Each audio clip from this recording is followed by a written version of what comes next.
All right, this ends this series for the teams that missed the playoffs. That's right.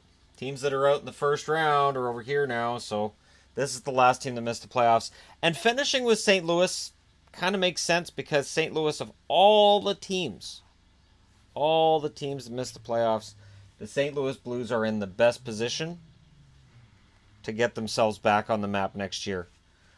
And there are a few reasons for this. Not cap space, but they don't really need it. Tarasenko, $7.5 million. I expect a bounce back year from him next year. He's got 5 years left on his contract. Steen, $5.75 million. Might be a little bit steep for where he is at this point in his career, but it's not that bad. Schwartz, $5.35 million for 3 more years. Jaden Schwartz getting hurt played a major role in St. Louis's fortunes this year. Braden Shen, $5.15 million. 2 more years on that contract for him. His first half was fantastic. His second half was good. I think if he can get more fantastic, they can make it. Berglund, $3.85 million. Of course, he was out for a while with an injury as well. He's got 4 more years left on his contract. Sobotka, 2 more years left at $3.5 million. Lightning rod for St. Louis Blues fans. St. Louis Blues fans, Vladimir Sobotka. I don't know that I agree with it. I really don't know that I agree with it. I still like Sobotka. If you guys want to ship him to Vancouver, we'll take him. We like guys who are overpaid, so it's fine. We'll just give you Louis Eriksson. I like him though. Yaskin, restricted free agent with arbitration rights. He may get a raise. He's not going to get a ton. I liked him though. I thought he was decent this year. Brodziak's UFA. I don't think they bring him back because Thompson wants a role with this team. He's got 2 years left at $925K. Thorburn has 2 more years left at $900K. Nolan Stevens shows up as being on their roster at $842K for 1 more year. Upshaw's UFA. I think they only bring him back if somebody's not starting the season with them. Upshaw was re-signed and brought back because of the Berglund injury keeping him out. So if St. Louis figures they can fill their roster with what they have without Upshaw coming back, I think this is it for Upshaw. Probably in the NHL. I would not be surprised to see him in Europe. Barbashev, $741K for 1 more year. Soshnikov, restricted free agent with arbitration rights. Kind of a steal from Toronto if he turns out. But again, it's that consistency issue. Sundqvist, restricted free agent with arbitration rights. We'll see how much these guys get in arbitration. It's not going to be a big maximum increase kind of thing. So that's $17 million. They're still in good shape. They have $17 million in cap space for next year without these guys being signed. If it's an $80 million cap, which is what's been rumored. I know at some point they're going to come up with what the actual cap is, and I'll have to change all this, but that'll probably be late June, early July when they announce that. Pietrangelo, almost said Peter Angelo. I almost called him by his uncle's last name. $6.5 million for 2 more years, and then he's UFA. Parayko, I love Colton Parayko. I won't say a bad word about him. $5.5 million for 4 more years. Jay Bouwmeester's got 1 year left at $5.4 million, and then we'll see if he retires, or if he re-signs, or if he ends up somewhere else. I wouldn't be totally surprised to see him retire. He's got a lot of mileage. He's had a really solid career, but he does have trouble staying healthy. Gunnarsson, $2.9 million for 1 more year. Edmondson, restricted free agent with arbitration rights. He may very well end up with some money. I don't have Bortuzzo on the list, and I'm not sure why. Let me take a quick look at Bortuzzo. Because I love Bortuzzo. That's why I realized, I'm like, hey, I don't have Bortuzzo on the list. Yeah, Bortuzzo has 1 year left at $1.15 million. Very reasonable for what Bortuzzo does. So, you know what, I'll just go ahead and put him up on the board. Because otherwise people are going to be like, you don't have Bortuzzo up there. Even though, I just told you what you guys made, or what he made, and what he makes. And it's up in 2018-19 UFA. You want to talk about a guy who's playing beyond his contract. It's Bortuzzo. Love the guy. Yeah, so Edmondson, restricted free agent. He'll probably get some money, but I don't think he'll get a ton. Reinke shows up on here. $925K for 1 more year. Jordan Schmaltz, a restricted free agent with arbitration rights. And Dunn, $722K. Dunn is a huge bargain. I love St. Louis's blue line. I think St. Louis might have the best blue line that's not the property of the Nashville Predators. And because the blue line's fantastic, Jake Allen had decent numbers if you don't look at the save percentage. $4.35 million for 3 more years, and Jake Allen is the lightning rod. Other than, up front, you got Sobotka. Allen's really the question mark. So, Carter Hutton's UFA. Now, St. Louis can afford to pay him and keep him for probably $3.5 million. Would probably do it. And create a situation where you've got 1A and 1B, or 1A and 1B, whichever one's 1A. Jake Allen's only 27 years of age. Goaltenders can play at the top of their game until their mid-30s.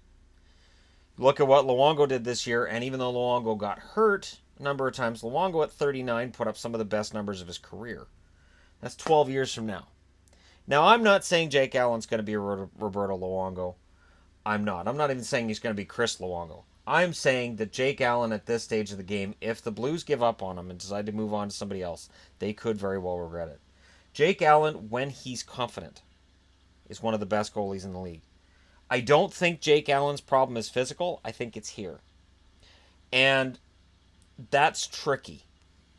It's tricky to fix a goaltender who's got elite level skills and reflexes, and he's huge, but it's a confidence issue, and it is tough to fix that. And I'm not sure how you fix that. I'm not the GM, and I'm glad I'm not the GM in this case, because the decision made by Armstrong about whether to keep or move Allen and what to do with him is likely going to affect the Blues going forward for years. Let's say they go to Philly and they go, hey, Jake Allen's not working out for us. We wouldn't mind having Brian Elliott back, and we can work out other pieces to make the deal work. And I'm just using that as an example. Allen goes to Philly, solves their goaltending problems. Elliott comes back to St. Louis, is good for a year or two, and then it falls off. 4 years from now, St. Louis Blues fans, or sooner than that, are absolutely livid about Philly taking Jake Allen. And Armstrong's probably out of work for that trade.